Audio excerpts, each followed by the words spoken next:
Yo, what up, a-holes? Thank you for tuning into the Holistic A-Hole podcast. My name is Erik Levi, and I'm the Holistic A-Hole, the mommy blogger with balls, the inconvenient truth of health, and a certified nutritional therapy practitioner. What's going on, everybody? Hope you're doing great. Thank you for tuning into the latest episode here, where we're going to talk about farming. Bam, bitch.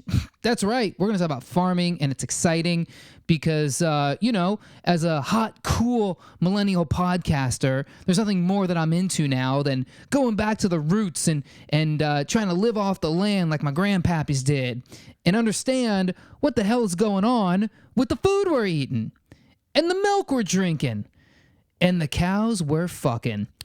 That's what I'm trying to do, everybody. I'm trying to figure out what the hell is going on here with food. And it's amazing to me to kind of observe, what is going on here in the food system, right? Because this is really like the heart of the matter, Like we can get caught up in diet wars, keto, paleo, vegan, vegetarian, zone, Mediterranean, whatever it is, right? Like we're all in our corners and we're like, yeah, I'm right, and I'm right, and I'm right, and I'm right.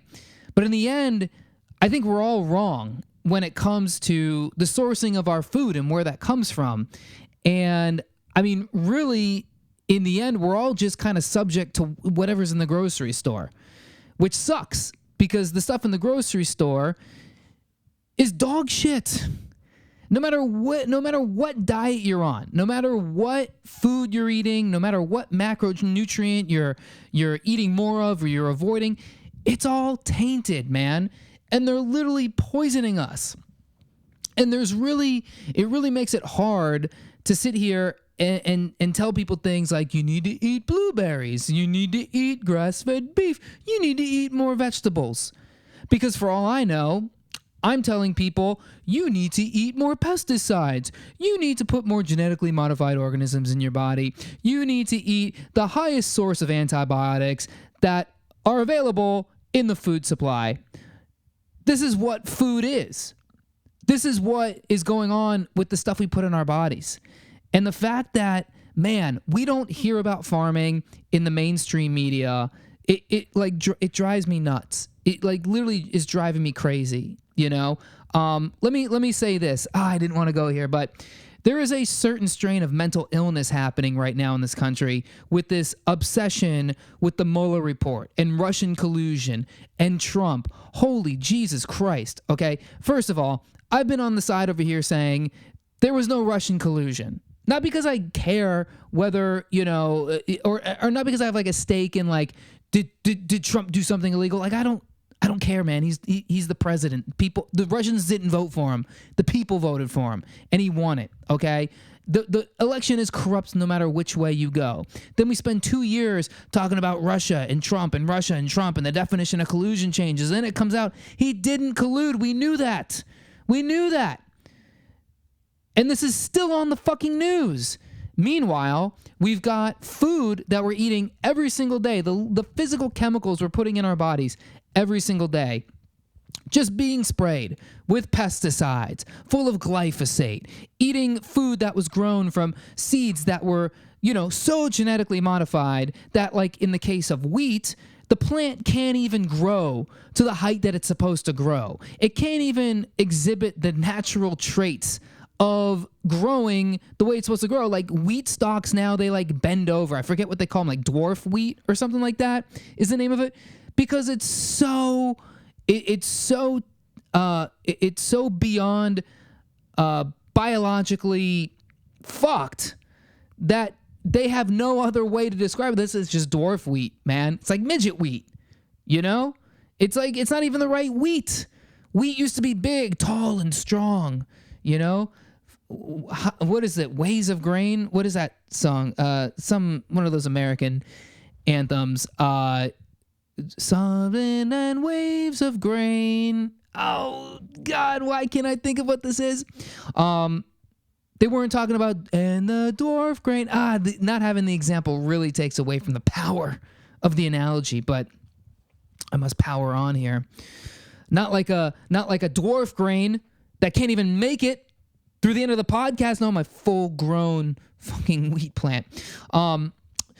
So this is like what it is, right? This is why it drives me crazy, because like every day, every single one of us has to eat. Unless you're one of these crazy fasting people, every single one of us is eating food. Every single one of us is drinking water. And we're trying to do the best for ourselves, even if you're eating garbage, even if you're eating McDonald's, or you're drinking a soda, or you're smoking cigarettes. I know it's all terrible, right?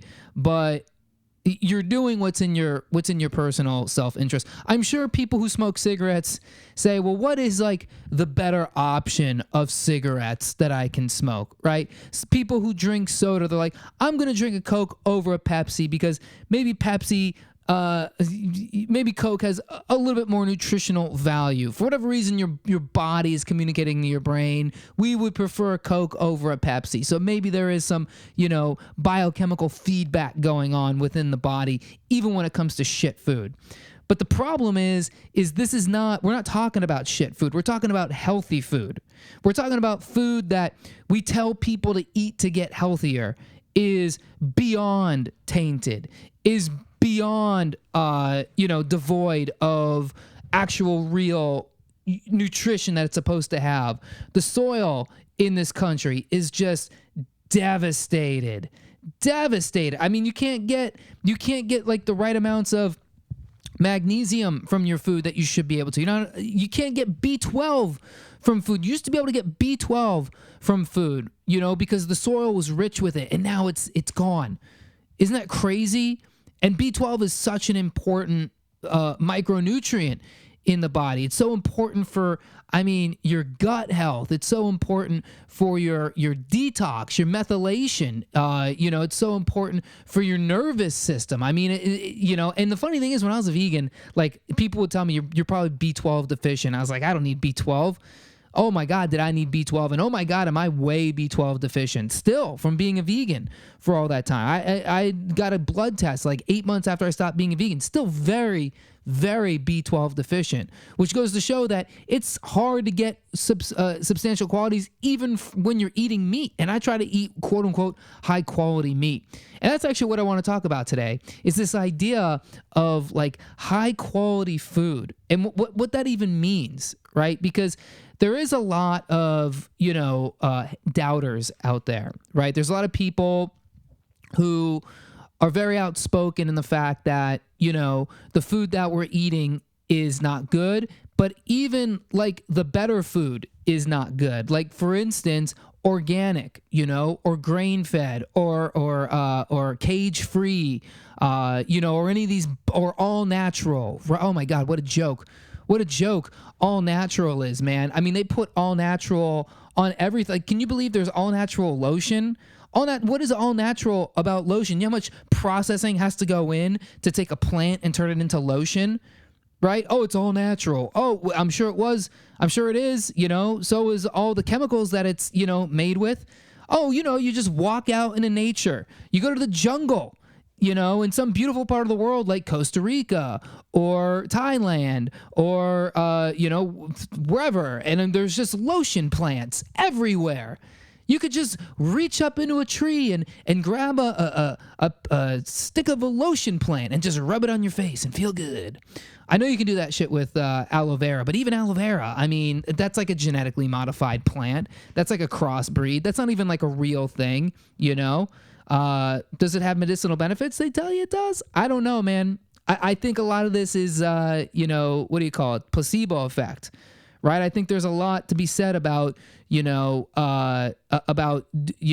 eating something like organic food and believing that you're doing something good for yourself and you actually doing better, which is not a bad place to be, right? They have studies that put medication up against, placebo, and they often find, especially with like pharmaceuticals, especially in the case of like SSRIs, antidepressants, anti-anxiety, they put that shit up against placebo. Placebo wins all the time, right? So it's like one of those things, like, is that the same thing with, organic food?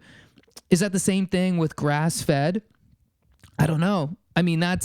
That's like whole other level consciousness right there, which is not a bad place again, bad place to be, right? You want to manifest your dreams. You want to make all the shit on your vision board come true. Well, placebo, baby. Just believe it. Just believe it with all your might and all your heart. And maybe, maybe you will get the dream job. Maybe you will find the dream girl because she's right there on your vision board, you creep. You've been looking at her. Or she's right outside your window and you just watch her, you dirty creep.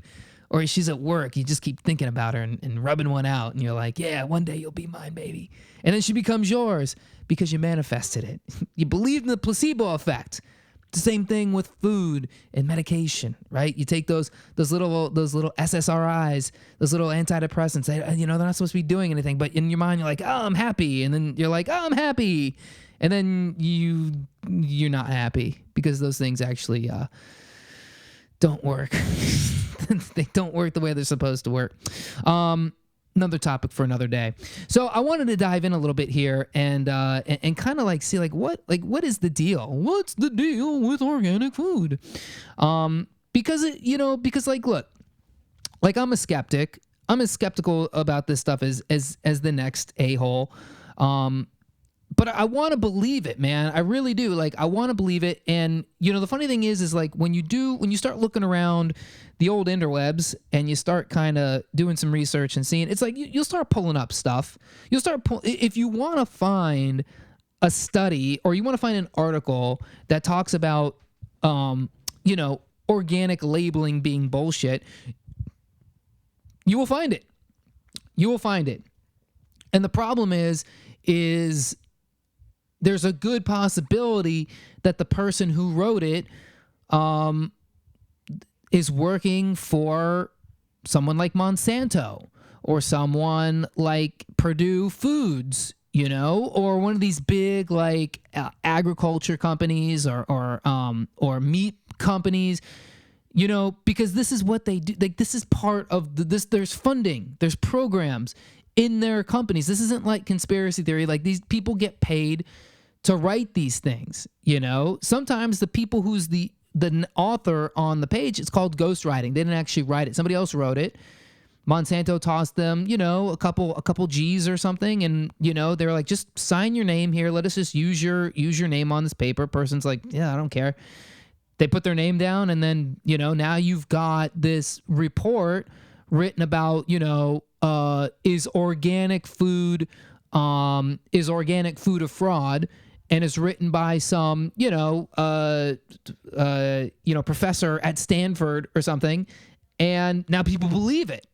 But it's all crazy, right? It's all false, So you do find a lot of that stuff. So it's like in the end you have to kind of like go with your gut. So I'm just going to kind of go through like what I found here about what's being used, like what are the facts, right? So what I'm looking at here is specifically, this is the CFR,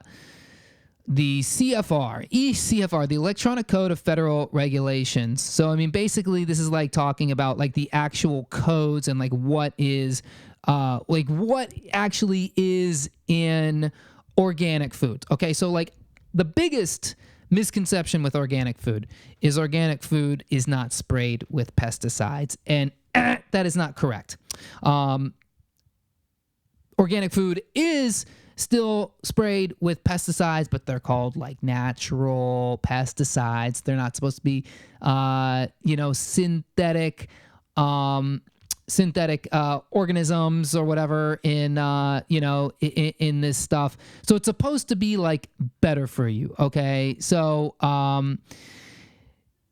like when you're looking at a list of the evaluation, when you're looking at, for instance, like in this list here, the synthetic substances allowed for use in organic crop rotation. And I'm just going to read down the list, okay? So alcohols, as in algicide, disinfectant, sanitizer, including in use in irrigation and cleaning systems, ethanol, isopropanol, chlorine materials, sure, why not? Calcium hypochlorite, chlorine dioxide, hypochlorous acid, sodium hypochlorite, copper sulfate. Now, and kind of thinking about like what does this stuff do? Like what is the actual action that goes down from something like this? So, copper sulfate, for instance, copper fungicides have been reported to have negative effects on something like bee survival. So it's copper sulfate, copper fungicides is not good for bees, specifically copper sulfate, which is being used in, synthetic material used to spray organic crops. Copper sulfate can be harmful to bees, right? Bordeaux mixture of copper sulfate, lime, and water, as well as other water-based copper fungicides, have been reported to be harmful to bees. Bees.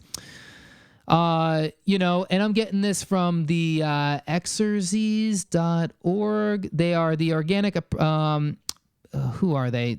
I'm reading off their invertebrate conservation fact sheet. So they're kind of explaining what this stuff is, right? So that's copper sulfate, hydrogen peroxide, that's good for you. Ozone gas, parasitic acid, soapase, algicide, herbicides, I mean, dude, it's like, I don't know. I don't know, man. Like I'm sitting here, lime, sulfur, soaps. They use sticky traps to get, vermin, rodenticides. I don't know, man. So let's just cut to the chase. Just because it says organic does not mean that it doesn't have shit sprayed on it, right? I mean, that's just kind of what it is, right? And then when it comes to livestock, right? So they're throwing around this this thing like organic beef, right? Oh, my beef is organic. And you'll see this in the grocery stores. And so people think, well, I should take the organic over the non-organic. That makes sense. I don't want to get sick. I want to be healthy. So you think you're going to be healthy, right? But here's what they use in synthetic substances allowed for use in organic livestock production. Disinfectant, sanitizer, medical treatments, ethanol, isopropanol, alcohol, same shit as the produce. Aspirin approved for healthcare, used to reduce inflammation. So they're giving the animals aspirin. I mean, sure, why not? What's the other one here? Biologics. This is probably the big one. Drugs, calcium borogluconate, calcium propionate, calcium hypochlorite. Is this not fun? Just listening to me just list shit that is in, in the stuff we eat. Hypochlorous acid, chlorine dioxide, glucose, glycerin, hydrogen peroxide, iodine. And iodine, look, man, there's a lot of controversy with iodine. I've seen people say that this is like the wonder mineral. And then I've seen people say things like this is bad. Like we shouldn't be having overexposure to iodine. We definitely need iodine. They have the goiter belt, in the middle of the country where they're not getting enough iodine because the soil is so depleted. And so their thyroids are a complete disaster. You need iodine for good thyroid health. But at the same time, it's, too much of it is not a good thing. And if you're getting high doses of it in your meat, again, this is a problem. Oxytocin, that's a love chemical. I don't know if you want that. I don't think you want that in your meat. Copper sulfate. I mean, all this crap, dude. So look, my point is let's get it together, right? When you see that word organic, it doesn't mean that the stuff you're eating is free of stuff, right? Now there is a difference between something like organic that you're going to get in the store and then specifically beyond organic, right? So me and Carolyn, you can listen to my interview. I posted this back in October. She's a beyond organic farmer, and we were talking a lot about this idea of beyond organic because again, the term organic, it's just so tainted with lobbying and loopholes and earmarks and dirty money and sure, like. There is a benefit, like if you compare non-organic to organic, organic's going to be better, but it's just not, it's just not doing what it needs to do. I mean, there's still over 20 chemicals commonly used in the growing and processing of organic crops that are approved by the U.S. Organic Standards. So, I mean, dude, again, the pesticides, they could be natural, but that does not mean that they're less harmful. Again, the word natural in legal terms is so convoluted at this point that what does it even mean? So, beyond organic, what they're doing is they're doing this at like the soil level, right? Like they're getting the most out of soil that they possibly can. They're rotating crops.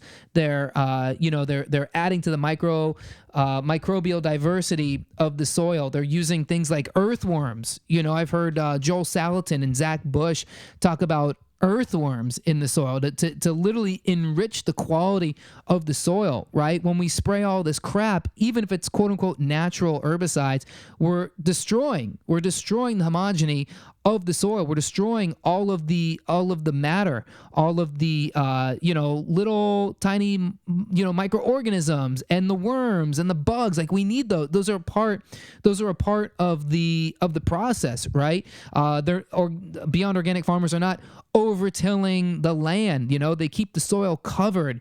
They mulch, they compost, they leave the roots in the soil, which you got to do. They grow as many different species of plants, again, to keep the soil diverse. And the big thing is they just disturb the soil as little as possible. I mean, they treat it like a beautiful newborn baby, right? They take care of it. And subsequently, the food you get from this kind of soil is, it's beyond organically good. It's fucking delicious. Also, I have a good friend of mine who works in the food industry, and I've probably mentioned this on the podcast before, but he works in the food industry, and he's one of these like kind of safety packaging guys. I forget who he works for. I think he works for a government agency. Maybe it's the USDA, but he's the guy who goes to like Campbell's, the Campbell's factory, right, where they make Campbell's soup, and he's got to like look at like are the materials in the cans safe? Are they canning it up to standards? Just making sure like the process we don't see is actually happening the way it is. And he's the one who told me about this organic farming. And he's like, look, dude, the deal with organic farms, especially like when you're talking about big farms, okay? And of course, you are getting organic food from big farms, right? Like there's a veggie store by me. They sell Dole organic blueberries. So Dole is making organic blueberries, and those blueberries are coming from Chile, okay? I live in New York City, right? Chile's about as far to the south as we can get from New York City. And those organic blueberries somehow make it from being grown, picked, stored, shipped, rebought, sold at the store, and are still good. By the time the blueberries make it into my holistic mouth, they're probably at least 2 weeks old, maybe 3 weeks. A blueberry is not supposed to live that long. So the big or quote unquote, organic food producers like that are coming from people like Dole and the big ones there, they grow the organic food right next to the non-organic food. They're not like, they don't have special organic farms. The shit is grown right next to each other.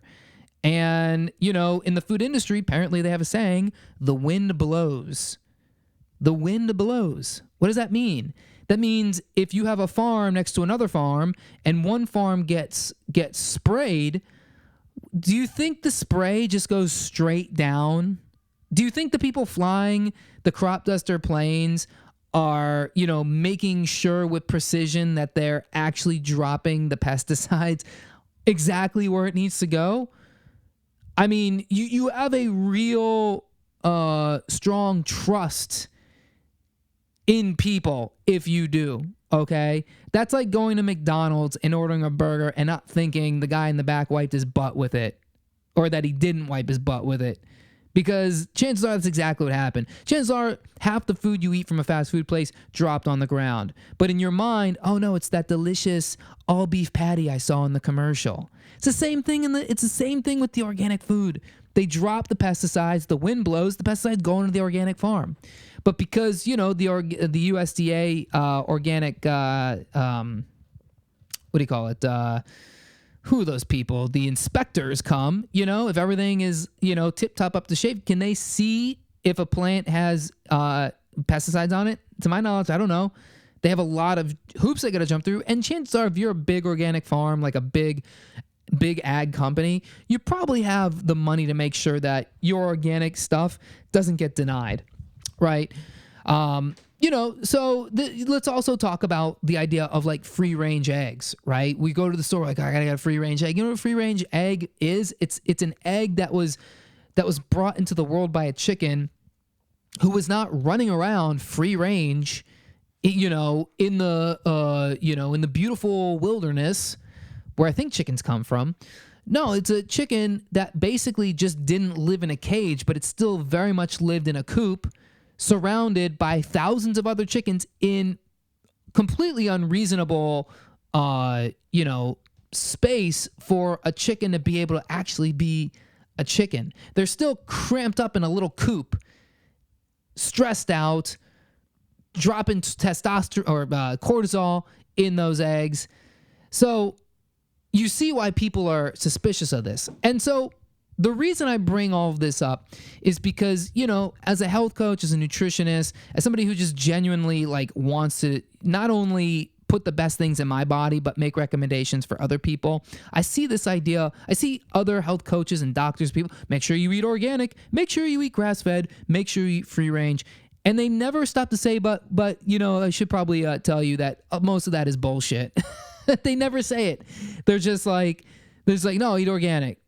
Why wouldn't you? It's more expensive, so clearly it's better. Is it though? It's better compared to non-organic food, but it's not better in the sense that you're not getting a shit ton of chemicals into your bloodstream when you eat this stuff. It's not better as in there may or may not be glyphosate still in organic food. We don't know, So really, I think the point of this is, look, I'm on the side of also recommending to people to eat organic food, to eat grass-fed meat. Also, when you eat grass-fed beef, grass-fed means that the animal for 80% of its life probably ate grass like an animal, like a cow is supposed to do. But what it probably didn't do was it probably didn't finish the last 20% of its life eating grass. It was finished with grain, as in they brought it to auction. A big, industrial agriculture CAFO farm bought it, stuffed that motherfucker in a little cage, and fed it grain, which it's not supposed to eat for the last, year of its life, and then was slaughtered. To make it bigger, to make it ready so that we get more delicious beef. So, but that doesn't mean that the people don't have to put grass-fed, because technically it was grass-fed.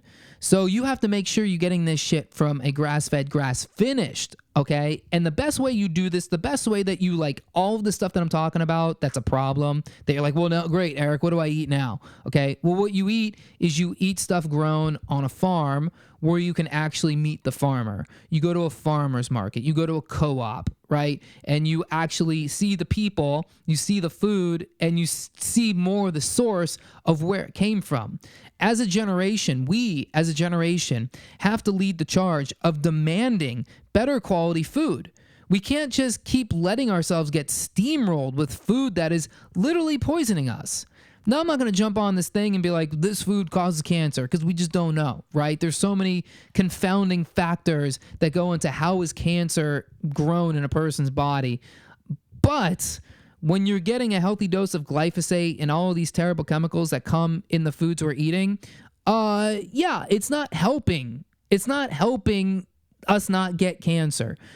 or autoimmune diseases, or just whatever. Name your disease. Name your disease of modern civilization that really didn't exist in the numbers that existed 100 years ago. Right? We have to be the ones who demand it. We have no choice, right? Maybe that means some of us need to be the farmers. Look, I'm not against being a farmer. Okay. I'm not good with manual labor, but I'm not totally against doing it. If that's what we need to do, if I need to go out there to the farm and farm, I might have to do it. Right? When I have a little a-hole is going to be out there milking the cows, going to be out there, picking oranges off the trees or whatever manual labor's got to do, I'll get out there and do it. If it means adding into the overall good of what we need out of the food system. So really, to kind of wrap this bad boy up, when you start eating food and you're looking for food to eat, don't force yourself to pay double the price for an organic apple. If you can't afford it. If you can, then yeah, it's good, right? Organic kale, organic greens. There's also a list you can look up. I wish I had the name of the website, but you can just type in Google Dirty Dozen. And these are the foods that are the most heavily sprayed fruits and vegetables that they sell in the store. You Google Dirty Dozen, and then there's the Clean 15, right? Because they're also charging you organic money for food that doesn't get sprayed, or if it is sprayed, it doesn't matter because you're eating it below the skin, right? You can spray an avocado. Doesn't matter. You're not eating the skin of the avocado, right? And they don't spray avocados. They don't spray bananas. They genetically modify the shit out of those, but they're not sprayed. So look at that list and then see what you don't need to buy organic. And then you'll go to the store and you'll still see those organic. It'll infuriate you. You're like, why are you selling organic avocados and charging, 50% more for them? You don't need to do that. And you don't need to buy organic avocados. So I hope you guys enjoyed this one. I hope you, kind of took a little bit out of it and are maybe thinking a little bit differently about this organic, grass-fed, thing. I hope you enjoy the podcast overall. If you are enjoying the podcast, make sure A, you subscribe to the podcast. All you got to do is hit the subscribe button. B, go on iTunes, leave a 5-star review. It takes literally a minute to do. If you are enjoying the podcast, take a screenshot of it in your phone, post it on your Instagram, put in your Instagram story, tag me at HolisticAhole. Let me know your thoughts.